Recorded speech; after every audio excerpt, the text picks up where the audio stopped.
Erling Haaland réalise des débuts fracassants avec Manchester City et pour préserver sa pépite, les dirigeants Citizens ont une petite idée derrière la tête. Restez bien connectés, on vous explique tout ça dans un instant. Foot.fr, fournisseur officiel de football. Bonjour à toutes et à tous et bienvenue dans ce nouveau JT Foot Mercato. En seulement quelques matchs sous le maillot de Manchester City, Erling Haaland a déjà mis tout le monde d'accord. Et pour s'éviter toute mauvaise surprise, Manchester City pense déjà le récompenser. Recruté pour seulement 60 millions d'euros en provenance du Borussia Dortmund cet été, le recrutement d'Erling Haaland a tout du braquage du siècle. Si certains observateurs avaient des doutes sur son adaptation en Première Ligue, le cyborg norvégien les a rapidement dissipés.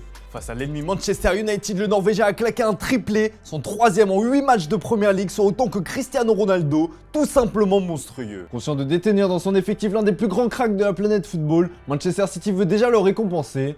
D'après le Daily Star, un nouveau contrat va lui être proposé avec une augmentation de salaire à la clé. Selon le tabloïd anglais, c'est notamment sur les différents bonus que le serial buteur norvégien pourrait se faire plaisir. Un salaire global revu à la hausse qui pourrait aussi s'accompagner d'une prolongation de son bail qui s'étend actuellement jusqu'en 2027. Pour Manchester City, c'est évidemment un moyen de sécuriser l'avenir de son crack et faire fuir les prétendants. Et oui, à la surprise générale, les Sky Blues n'ont pas vraiment été concurrencés dans le dossier Haaland. La faute à Kylian Mbappé qui a attiré toute la lumière sur lui. Conscient d'avoir peut-être fait une erreur en misant tout sur le français, le Real Madrid envisage de retenter sa chance l'été prochain, fort d'un budget colossal de 425 millions d'euros pour le prochain mercato estival. Le PSG qui était aussi dans la course cet été mais qui n'est pas passé à l'action pourrait aussi être une destination plausible dans le futur pour le Norvégien. Dans un documentaire intitulé The Big Decision, le père du joueur Alf Inge Haaland a expliqué que le club parisien était la 4e meilleure option pour son fils. Et si certains considèrent le championnat français comme un frein, pour Erling Haaland ce n'en sera pas un à en croire son paternel. Je pense qu'Erling veut prouver ses capacités dans tous les championnats, il pourrait faire 3 ou 4 ans au maximum. Il pourrait être par exemple 2 ans et demi en Allemagne, 2 ans et demi en Angleterre, et ensuite en Espagne, en Italie, en France, n'est-ce pas? À Manchester City, son contrat court jusqu'en 2027, a-t-il lâché. Tout ça nous amène à la question du jour les amis, en cas de départ de Manchester City, où voyez-vous jouer Erling Haaland dans le futur? Comme d'habitude, on attend vos avis dans les commentaires. Vendredi, Dimitri vous demandait où devait jouer Christopher Nkunku en cas de départ de Leipzig. Et bien selon vous, l'option Chelsea serait idéale afin de lui permettre de continuer à progresser. Allez, on passe au focus du jour et on va parler d'Arsenal qui confirme son incroyable retour au premier plan.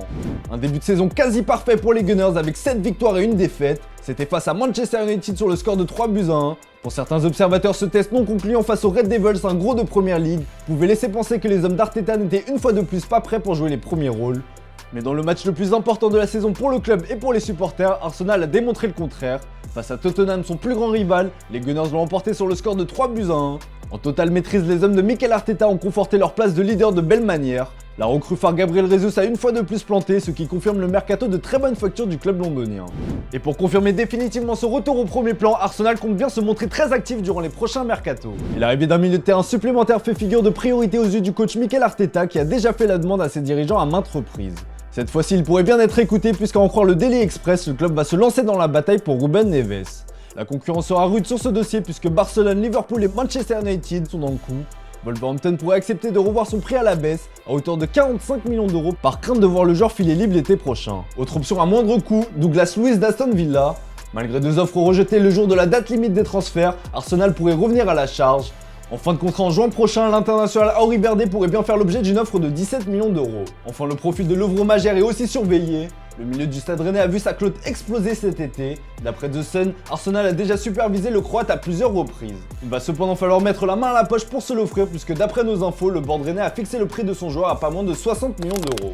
Dans le reste de l'actu, Aurélien Tchouaméni a dévoilé ses idoles de jeunesse. Le Real Madrid a cassé sa tirelire pour s'offrir Aurélien Tchouaméni cet été. Un investissement colossal de 100 millions d'euros bonus compris qui semble déjà porter ses fruits. Et oui, avec le départ surprise de Casemiro à Manchester United, le Français a eu une opportunité en or de se faire une place de titulaire. Opportunité saisie puisqu'il s'est déjà imposé aux côtés de Kroos et Modric. En France, le joueur de 22 ans s'est aussi fait une place avec l'absence de Paul Pogba.